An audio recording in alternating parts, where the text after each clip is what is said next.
Komið þið sæl. Enn einu sinni erum við komnir og núna svona meðan stundur á milli stríða þá ætlum ég aðeins að ræða við nýjan landsliðsþjálfara og heyra svona aðeins hvað hérna hann hefur að segja og af hverju hann tók þetta starf á sér og svoleiðis og að tökum hann geti svara einhverjum svona léttum spurningum. Hello Mark, Heathorn. Welcome to our show. Tell me a little bit, who is Mark Heathorn? How far do you want me to go back? Let's say when you start bowling. Okay, so I started bowling when I was about 10, which is a few decades ago.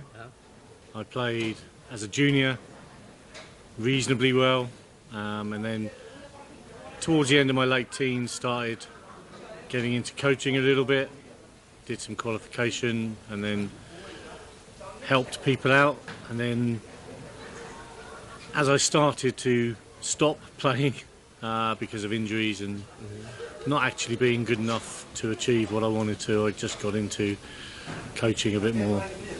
And then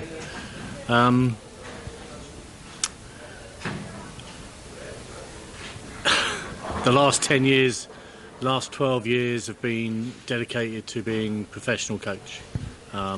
So after a bit of a break from bowling in the late 2000s, mid-2000s, I came back to bowling and did some USBC training, and then eventually I was asked by the BTBA in England to take up their coaching program and revamp things, and so since around 2013 I've been full-time dedicated to coaching. I can see that you have been around for a few years. Yeah. And you know what's said about the coaches. Those who can't, they coach. No, those who can't, they teach. No, what it really is those who can't anymore. True. I can. I like that. I like that. Yeah, I prefer that. That's. I do. Me too. Yeah. I prefer that. But tell me, what came that you had interest in of coaching Iceland? Well, I was the coach of England, and then for different reasons that was ending or did end, but I saw the application or the advertisement to apply. I was already vaguely aware that it might be available. Somebody had sort of given me a hint that it might have been available. And I thought about it, and as things transpired, it's worked out brilliantly so far. I'm very happy to be here. It's a new challenge. I think it's an exciting challenge.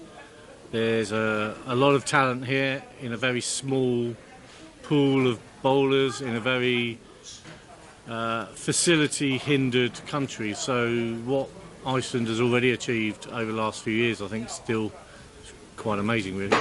Hopefully I can make a difference and bring some more success.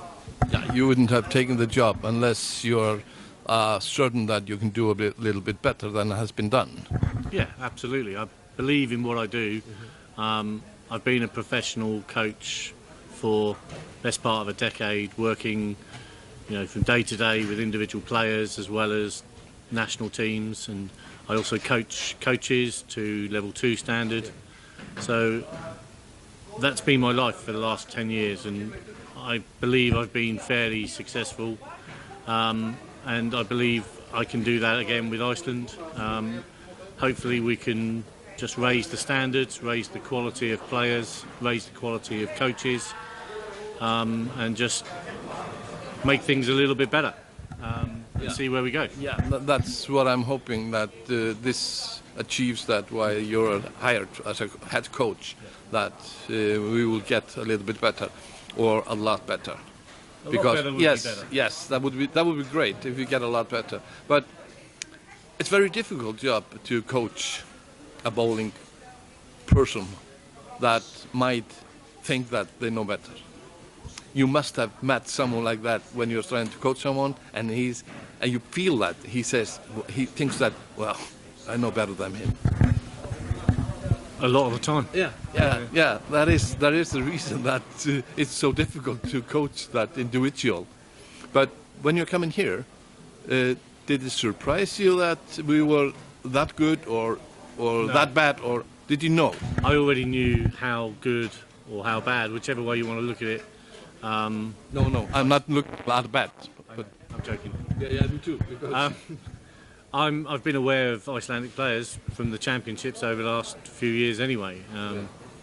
You know, they were unfortunate not to get a medal at EYC last year. Similar at the European Men's Championships. They were very, very close in the team event, particularly I think the doubles, if I recall.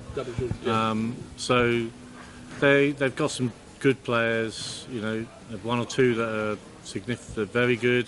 There's some youth players coming through. So although it's a small pool of players, you know, it's nowhere near the size of, say, a Sweden or Finland in terms of numbers.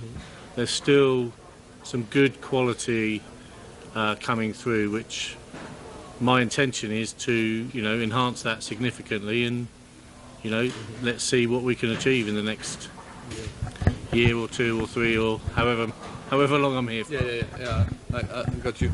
But my main question is, we can't. First, I'm gonna say what I think, and then I'm gonna ask you the question. I don't think that we can do much better when we don't have a sport center. We are playing bowling at the bar, amusement house. Do you think that I am a little bit correct? Just give me a tiny. I think you're very correct. Yeah. When I took on the role, the centre in Akranes was still functioning, and then shortly after that, or just before, it was sadly closed down for a period. Hopefully that will open up again, because that has some, you know, technology, specto technology and facility and room to train in a far more a much more professional manner. So a bit more focused. You're not distracted by, you know, general public. There's less restriction on the availability of lanes, although there's fewer lanes. But it's the same in England, it's the same in other countries. The facilities, the access to facilities is a hindrance to the sport. I mean, there's some countries clearly that have a lot of good facilities, but there are also a lot of countries without them, and our sport deserves to be recognised by those who fund sport, and we deserve it.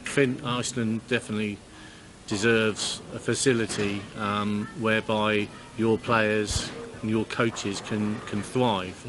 Currently, you are battling against the odds. We're battling against the odds. Everything we do will be a struggle because of the limited time and resources that are available to train our athletes. And you know, we have athletes. They may not always look like a stereotypical athlete, but they are always performing in that manner, and that's the standards that we want to work to. So a long answer to your question, but yeah, it's a big problem in our game generally, that even though in some countries you have a lot of bowling centres, again they are bowling at the bar, essentially.